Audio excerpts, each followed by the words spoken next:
प्यारे बच्चों, ये कहानी एक कौवा की है।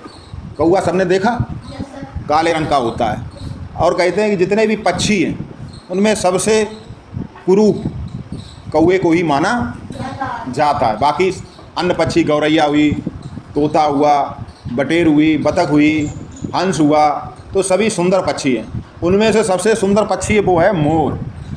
पक्षियों में सबसे सुंदर किसको माना जाता है? मोर, क्योंकि उसके पंखों की सुंदरता हर कोई चाहता, उसका अगर कहीं भी मोर का पंख पड़ा हुआ मिल जाए तो हर कोई चाहता कि इसको उठा लें। और भगवान कृष्ण भी इसको अपने सर पर सजाते हैं, मोर के पंख को।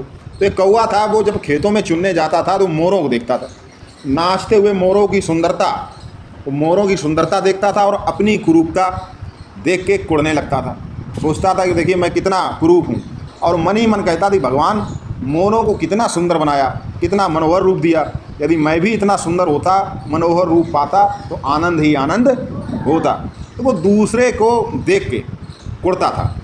अक्सर हमारे जीवन में ऐसा होता है कि हम किसी दूसरे की अच्छी चीज़ देखकर, किसी की अच्छी किताब देखकर, किसी के अच्छे कपड़े देखकर, किसी का अच्छा घर देखकर, तो हमें ये लगता कि हमारे पास भी इतनी अच्छी चीज़ होती। तो एक दिन जब कौवा उड़ता हुआ खेत में आया तो उसने देखा बहुत सारे मोर के पंख पड़े हुए थे, तो वो खुशी से नाचने लगा। उसने कहा भगवान कितनी कृपा कर दी मुझ पर। उसने सारे पंख इकट्ठे किए और उन पंखों को अपने शरीर पर लगा लिया और बोला अब मैं भी सुंदर और मनोहारी मोर बन जाता। अब वो मोर बन गया। ऐसा कहकर कौवा चोंच में पंख उठाता और अपनी पूंछ के आसपास खोंस लेता। अपनी पूंछ को मोर की तरह बनता देख वह स्वयं ही वाह वाह किए जा, बहुत बढ़िया बहुत बढ़िया। कौवा सोचता था कि अब जरा कौवे आकर मुझे देखें तो सही, अब वह किसी भी प्रकार से मेरे सामने ठहर नहीं सकते। अब उसने कहा पहले मैं कौवों को ही दिखाऊंगा कि देखिए मैं कितना सुंदर हूँ। अब तो मैं मोरों से भी किसी तरह कम नहीं हूँ।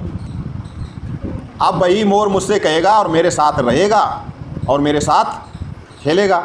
ऐसा सोचकर कौवा बड़े अभिमान के साथ मोरों के पास गया और मोरों की तरह नकल करने लगा। तो मोरों ने उसको पहचान लिया। एक मोर क्रोधित होकर बोला देखिए नीच कौवे, हमारी फेंकी हुई पूंछों को लगाकर मोर बनता है। सबसे कहा चलो इसको खूब मारें। तो सभी मोरों ने मिलकर कौवे की धुनाई कर दी। ये सुनते ही सभी मोर कौवे पर टूट पड़े और अपनी पंजे और चोंच से खूब कौवे को मारा। भागा भागा हुआ कौवे के पास पहुंचा। जब मोरों ने मारा तो कहाँ पहुंचा? कौवों के पास। और वो पहले क्या सोचता था कि कौवों को ही दिखाऊंगा कि मैं कितना सुंदर। अब जब कौवों के पास पहुंचा तो मोर ने, जो कौवा था, उसने अपने साथी लोगों से कहा कि देखो मोर लोग हमसे शत्रुता मानते हैं, हम लोगों से, और हम पर हमला कर दिया, हमें गालियां दी, भला बुरा कहा। तो अब बताओ क्या किया जाए? तो एक बूढ़ा कौवा जो था वो ध्यान से बात सुन रहा था। उसने कहा कि पहले तो ये मोर बनने के लिए लालायित था कि मोर बन जाए, मोर बन जाए, पागलपन की हरकतें करता था।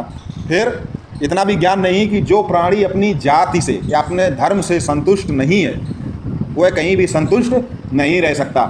बहुत से लोग, जब अंग्रेज आए तो बहुत से लोग लालचवश, प्रलोभनवश ईसाई बन गए।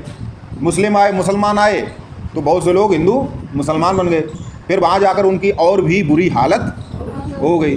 तो अपने ही धर्म, अपने ही जाति में व्यक्ति को संतुष्ट रहना चाहिए। आपका जन्म जिस जात में हुआ, जिस धर्म में हुआ, उसी को अच्छा समझो, उसी की अच्छाइयाँ ग्रहण करो। दूसरों को देख के ये ना सोचो कि हम भी ऐसे या हम भी ये धर्म अपना लें। तो कौवे की क्या हालत हुई? ना वो इधर का रहा, ना वो मोर बन पाया, और ना कौवे बिरादरी का सम्मान पा पाया। तो इतना ही सुनते सब कौवे उस पर टूट पड़े। अब कौवे का कहीं ठिकाना नहीं था। तो हम जहाँ हैं, ईश्वर ने हमें जैसा बनाया, हमें उसमें संतुष्ट रहना चाहिए और अपने जीवन में प्रगति करते रहना चाहिए। तो ये थी कहानी।